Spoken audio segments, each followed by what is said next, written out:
to another episode of Nanma's World of Works, the book world. അപ്പോൾ ഇന്ന് ഞാൻ വന്നിരിക്കുന്നത് ഒരു ബുക്ക് റിവ്യൂ ആയിട്ട് തന്നെയാണ്. പുസ്തകത്തെ നിങ്ങൾക്കായിട്ട് ഇൻട്രൊഡ്യൂസ് ചെയ്യുന്നതിന് മുമ്പ്, പരിചയപ്പെടുത്തുന്നതിന് മുൻപ് ഈ പുസ്തകം ആരുടെയാണെന്ന് പറഞ്ഞുകൊള്ളട്ടെ. റോൾഡ് ഡാലിൻ്റെ ബുക്കാണ്. റോൾഡ് ഡാലിൻ്റെ ബുക്സൊക്കെ പരിചയപ്പെടുത്തിയിട്ട് കുറേ നാളായിട്ടുണ്ടാവും. എൻ്റെ വിശ്വാസത്തിൽ ഞാൻ മിക്ക ബുക്സും വായിച്ചു തീർന്നു റോൾഡ് ഡാലിൻ്റെ. അപ്പോൾ ഈ ഒരു പുസ്തകത്തിനായിട്ട് ഞാൻ കുറേ നാളായി ഞാൻ അന്വേഷിക്കുന്നു. ഇപ്പം ആമസോണിലല്ല, ഞാനിപ്പോൾ ആമസോണിൽ നിന്ന് ബുക്സ് വാങ്ങിക്കുന്ന കുറവാണ്. ഇപ്പം എവിടെ ഇപ്പം പാളയത്ത് അന്വേഷിച്ചു, ലൈബ്രറീസിൽ അന്വേഷിച്ചു, അപ്പോഴൊന്നും എനിക്ക് ഒരു പുസ്തകം കിട്ടിയില്ല. അപ്പോൾ ഞാൻ ഈ അടുത്ത് വീടിൻ്റെ അടുത്തൊരു ലൈബ്രറി പോയപ്പം അവിടെ ഈ ഒരു ബുക്ക് ഇരിക്കുന്ന കണ്ടു. സോ അപ്പോൾ തന്നെ ഞാൻ ഈ ഒരു ബുക്ക് എടുത്തു.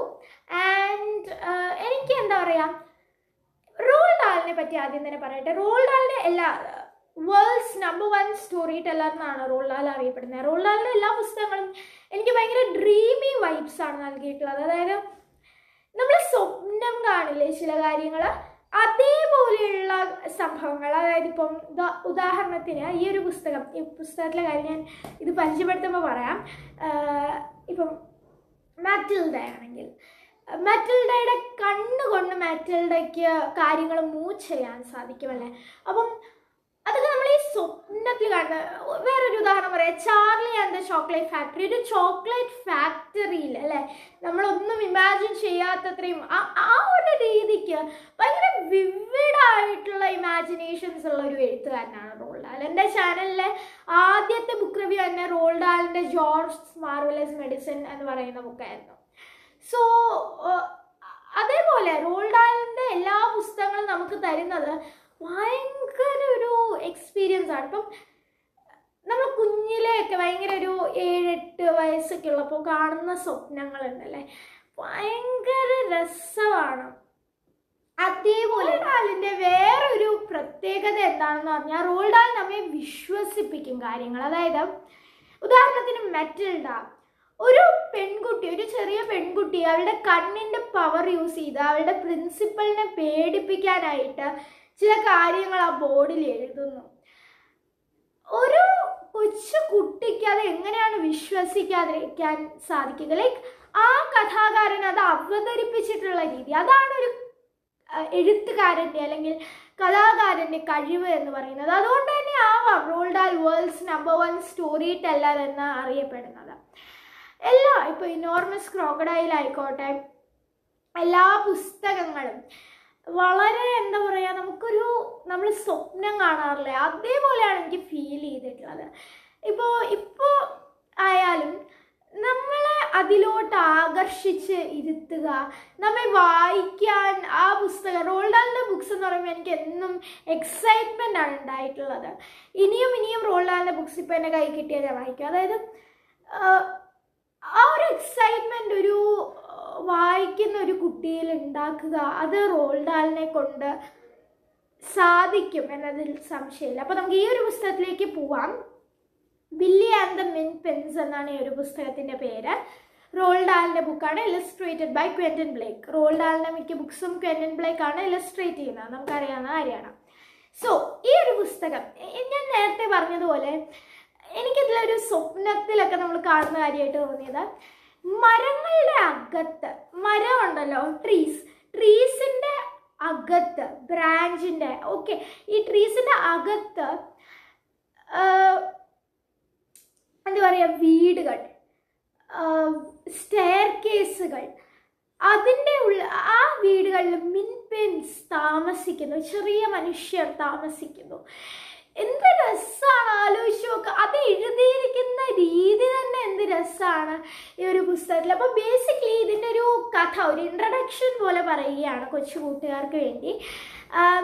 ബില്ലി എന്നൊരു കുട്ടി, അവൻ്റെ അമ്മ അവനെ എന്താ പറയുക, ഒരുപാട് കാര്യങ്ങൾ ചെയ്യരുത് എന്ന് പറഞ്ഞിട്ടുണ്ട്. അതിലൊരു മെയിൻ കാര്യമാണ് വീട് വിട്ട് പുറത്ത് സിൻസിൻ്റെ ഫോറസ്റ്റിലോട്ട്, ദ ഫോറസ്റ്റ് ഓഫ് സിൻസ്, അവിടെ കയറരുത്.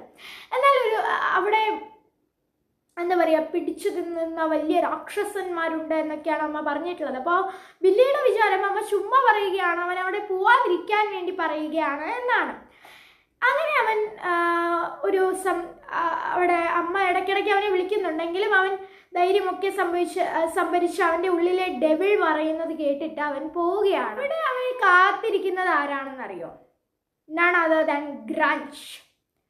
അങ്ങനെ ഗ്രഞ്ചിൻ്റെ പിടിയിൽ നിന്ന് അവൻ രക്ഷപ്പെടുകയാണ്. അവനൊരു മരത്തിൽ കയറുകയാണ്. അപ്പം മരത്തിൽ കയറുമ്പോൾ അവിടെയാണ് ഇവൻ ഡോൺ മിനി എന്ന മിൻപിന്നെ കാണുന്നത്. മിൻപിൻ്റെ ഒരു എന്താ പറയുക, അതിലൊരു രാജാവ് എന്നൊക്കെ തന്നെ നമുക്ക് വിശേഷിപ്പിക്കാം, അതിലൊരു എൽഡർ എന്നൊക്കെ തന്നെ നമുക്ക് വിശേഷിപ്പിക്കാം. അങ്ങനെ ഡോൺ മിനിയെ കാണുന്നു. അങ്ങനെ അവന് അവിടുത്തെ റൂമുകളൊക്കെ കാണുന്നു. ആ മരത്തിൻ്റെ ഉള്ളിലെ ശാഖകൾക്കുള്ളിലൊക്കെ റൂമുകൾ അവൻ കാണുന്നു. അങ്ങനെ അവന് വീട്ടിൽ പോകണമെന്ന് ആഗ്രഹം വന്നു. പക്ഷെ ഗ്രഞ്ച് താഴെയുണ്ട്. താഴെ പോയാൽ അവനെ ഗ്രഞ്ച് ഷുവറായിട്ട് പിടിച്ചു തരും. അപ്പോൾ അങ്ങനെ അവൻ അവിടെ ഒരു ലൂപ്പ് ഹോൾ ഉണ്ട്. നമുക്ക് വേണമെങ്കിൽ ഗ്രഞ്ചിനെ ആ ലൂപ്പ് ഹോൾ യൂസ് ചെയ്ത് കൊല്ലാൻ സാധിക്കും. അത് എന്താണെന്നൊന്നും ഞാൻ പറയില്ല, അത് നിങ്ങൾ വായിക്കുക. അപ്പോൾ അങ്ങനെ ഡോൺ മിനി അവനോട് കുറച്ച് കാര്യങ്ങൾ പറയുന്നു. ആൻഡ് അവന് വീട്ടിൽ പോകണമെങ്കിൽ അവനൊരു പ്ലാൻ ഉണ്ടാകണം. എന്താവും ആ പ്ലാൻ? അവൻ ആ പ്ലാൻ സക്സസ് ആക്കുമോ? ഗ്രഞ്ചിനെ അവന് ഡിഫീറ്റ് ചെയ്യാൻ സാധിക്കുമോ? അതോ ഗ്രഞ്ച് അവനെ കൊല്ലുമോ? ഇതൊക്കെ നിങ്ങൾ വായിച്ചറിയുക എൻ്റെ പ്രിയപ്പെട്ട കുഞ്ഞു കൂട്ടുകാരെ. ഇതിലൊരു 7-8 വയസ്സുള്ള കുട്ടികൾക്ക് തീർച്ചയായിട്ടും വായിക്കാം. കാരണം റോൾഡ് ഡാലിൻ്റെ ബുക്സ് എന്താ പറയുക, ആ ഒരു ഏജിനുള്ള കുട്ടികൾക്ക് വായിക്കാൻ സാധിക്കുന്ന വിധത്തിൽ സിമ്പിളായിട്ടുള്ള ലാംഗ്വേജിൽ എഴുതിയിട്ടുള്ളതാണ്. സോ ഇത്രയൊക്കെയാണ് മെയിനായിട്ട് ഈ ഒരു പുസ്തകത്തിൻ്റെ ഇൻട്രോ പറയാനുള്ളത്. ഇതിൽ ക്യാരക്ടേഴ്സ് അവരൊക്കെ തന്നെയാണ്. ഡോൺ മിനി, ഗ്രഞ്ച്, നമ്മുടെ ബില്ലിക്കുട്ടൻ, ലിറ്റിൽ ബില്ലി, അതുപോലെ ബാക്കി Minpins. Then there is a character called swan. Okay, സ്വാൻ്റെ റോളൊന്നും ഞാൻ ഇവിടെ പറയുന്നില്ല, കാരണം സ്വാൻ്റെ റോൾ പറയുകയാണെങ്കിൽ മറ്റ് പല കാര്യങ്ങളും പറയേണ്ടി വരും. അത് സ്പോയിലേഴ്സിലോട്ട് ലീഡ് ചെയ്യും. സോ ഞാനതൊന്നും പറയുന്നില്ല. അപ്പോൾ പിന്നെ ലിറ്റിൽ ബില്ലിയുടെ അമ്മ, ഇവരൊക്കെയാണ് ഇതിലെ മെയിൻ ക്യാരക്ടേഴ്സ് എന്ന് പറയുന്നത്. സോ ബില്ലിയുടെ ജീവിതത്തിൽ നടക്കുന്ന നിർണായകമായ സംഭവങ്ങൾ നിങ്ങൾ വായിച്ച് തന്നെ അറിയുക. സോ ഇതാണ് ഈ ഒരു പുസ്തകം. ഇത് ഞാൻ പറഞ്ഞില്ല, എൻ്റെ വീടിൻ്റെ അടുത്തുള്ള ഒരു ലൈബ്രറിയിൽ നിന്ന് എടുത്ത ബുക്കാണ്. അപ്പോൾ ഇത്രയുള്ള ഒരു പുസ്തകത്തെ പറ്റി പറയാൻ. അപ്പോൾ അടുത്ത ദിവസം അടുത്ത ബുക്ക് റിവ്യൂമായി വീണ്ടും കാണുന്നത് വരെ stay tuned. This is me Nanma, signing off from Nanma's world of books. See you soon.